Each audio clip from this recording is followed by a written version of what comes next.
बुजुर्ग और जो महिलाएं आई हैं उनको मेरा सलाम, आदाब, नमस्ते।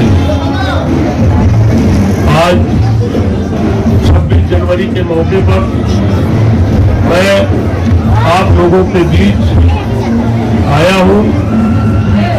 इस मौके पर झंडारोहण का समारोह हो गया है।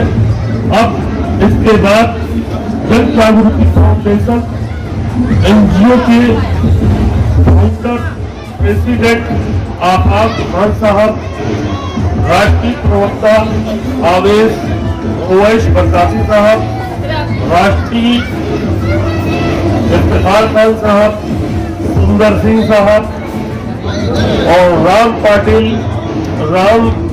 साहब महाराष्ट्र सचिव हैं, मिर्साद साहब, प्रसाद अंसारी साहब प्रवक्ता है, गुलाम रसूल, मोहम्मद आमिर, इजहार भाई, सईद फारूकी साहब, मोहम्मद एजाज खान साहब, महिला टीम की नारा सुधारा अध्यक्ष ताहिरा शेख और मेरे पत्रकार बंधु, सबका मैं तहे दिल से धन्यवाद शुक्रिया अदा करता हूँ कि इस मौके पर हम लोग आज 26 जनवरी की गणतंत्र 73वें गणतंत्र दिवस में सब लोग इकट्ठा होकर के हमने 26 जनवरी को मनाने का प्रयास किया। भाइयों, आज गणतंत्र दिवस है। ये आजादी सन 1947 में हमें ऐसे नहीं मिली। हमारे तमाम देश के नौजवान भगत सिंह, सुखदेव, राजगुरु, अशफाकुल्लाह खान, राम प्रसाद बिस्मिल, रोशन सिंह लोगों ने इस देश की आजादी के लिए फांसी के फंदों को चूम लिया। जब ये देश की आजादी 1947 में मिली, उसके बाद हमारा संविधान सन 1950 में लागू किया गया। डॉक्टर भीमराव अम्बेडकर द्वारा ये संविधान लागू हुआ। आज भारत अपना 73वां गणतंत्र दिवस मना रहा है। 26 जनवरी को राष्ट्रीय अवकाश भी घोषित किया गया है। सबसे पहले मैं आपको बताना चाहता हूं कि गणतंत्र दिवस क्यों मनाया जाता है। दरअसल इस दिन ही हमारे देश को अपना संविधान मिला था। 26 जनवरी 1950 को सुबह 10:18 पर भारत का संविधान लागू किया गया था। संविधान लागू होने के बाद हमारा देश भारत गणतंत्र देश बन गया। इसके 6 मिनट बाद 10:24 पर डॉक्टर राजेंद्र प्रसाद जी ने भारत के पहले राष्ट्रपति के रूप में शपथ ली थी। इस दिन पहली बार बतौर डॉक्टर राष्ट्रपति राजेंद्र प्रसाद जी बग्घी पर बैठकर राष्ट्रपति भवन से निकले थे। ये संविधान ही है जो भारत के सभी जाति, सभी धर्म और वर्ग के लोगों को एक दूसरे से जोड़े रखता है। भारत का संविधान दुनिया का सबसे बड़ा लिखित संविधान है। इस संविधान को बनाने में 2 साल 11 महीने और 18 दिन लगा था। संविधान को लागू करने के लिए 26 जनवरी क्यों चुना गया? 26 जनवरी का एक दिन क्यों चुना गया था? इसलिए चुना गया था क्योंकि 1930 में इसी दिन कांग्रेस के अधिवेशन में भारत को पूर्ण राज्य की घोषणा की गई थी। गणतंत्र दिवस के अवसर पर राजपथ पर भव्य गणतंत्र दिवस समारोह का आयोजन होता है। राष्ट्रपति तिरंगा झंडा फहराते हैं। राष्ट्रगान ध्वजारोहण के साथ उन्हें 21 तोपों की सलामी दी जाती है। अशोक चक्र और कीर्ति चक्र जैसे महत्वपूर्ण सम्मान भी दिए जाते हैं। राजपथ पर निकलने वाली झांकियों में भारत की विविधता में एकता की झलक दिखती है।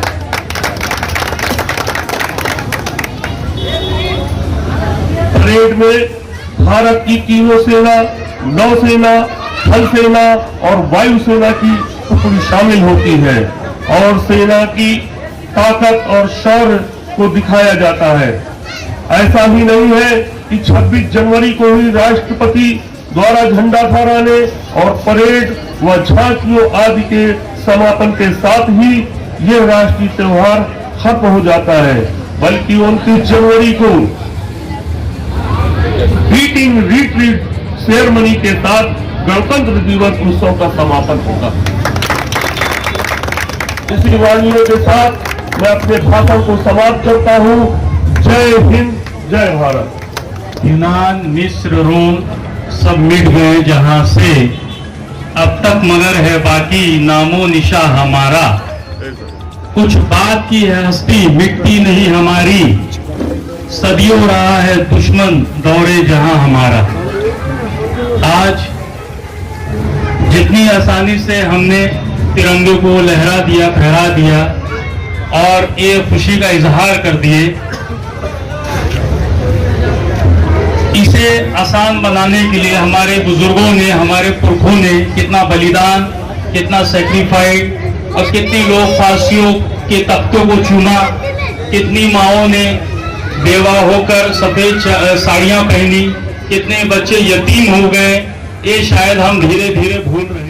भूलने की वजह यह है कि आज जो तादाद हमारे सामने है, क्योंकि राष्ट्र गणतंत्र दिवस 73वां 73 रिपब्लिक डे ऑफ इंडिया है और यहाँ मनाने के लिए गिने चुने लोग ही यहाँ पर उपस्थित हुए हैं।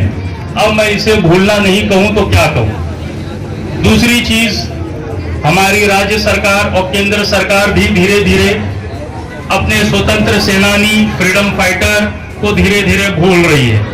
अभी हाल ही में एक सूची जारी हुआ रेस्पेक्टेड पर्सन ऑफ इंडिया, जिसके अंदर मौलाना अब्दुल कलाम आजाद साहब के पुण्यतिथि और फातिमा शेख जी का पुण्यतिथि उसके अंदर लेटर के अंदर मेंशन नहीं हुआ।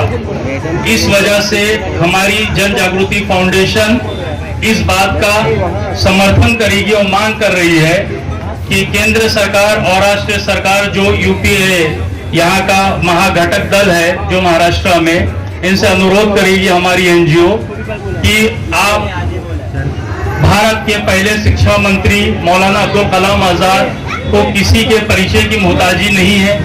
आप भारत के पहले शिक्षा मंत्री थे, कांग्रेस के अध्यक्ष रह चुके हैं, फ्रीडम फाइटर रह चुके हैं और अपने दौर के बहुत बड़े जो है ज्ञानी और बहुत बड़े शख्सियत रह चुके हैं। हमारे एनजीओ की तरफ से हम मांग करेंगे कि आपका रेस्पेक्टेड नाम अपनी सूची में जारी करके और दूसरी सूची में इनका नाम और फातिमा शेख का नाम जारी करें।